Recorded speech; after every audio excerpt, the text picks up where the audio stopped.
بسم اللہ الرحمن الرحیم۔ السلام علیکم ورحمۃ اللہ وبرکاتہ۔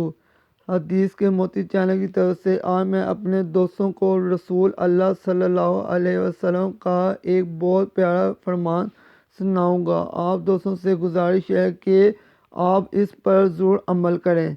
آپ صلی اللہ علیہ وسلم نے فرمایا، جو شخص یہ چاہتا ہو کہ اس کا کھانا شیطان سے محفوظ رہے، اس کو چاہیے کہ کھانا کھاتے وقت بسم اللہ پڑھ لیا کرے۔ اس حدیث میں آپ صلی اللہ علیہ وسلم نے فرمایا، جو شخص یہ چاہتا ہو کہ اس کا کھانا شیطان سے محفوظ رہے، اس کو چاہیے کہ کھانا کھاتے وقت بسم اللہ پڑھ لیا کرے۔ آپ لوگوں نے درود شریف پڑھ کر اللہ سے دعا کرنی ہے۔ اس ویڈیو کو لائک کریں اور اپنے دوستوں کے ساتھ شیئر کریں۔ یہ صدقہ جاری ہے۔ السلام علیکم ورحمۃ اللہ وبرکاتہ۔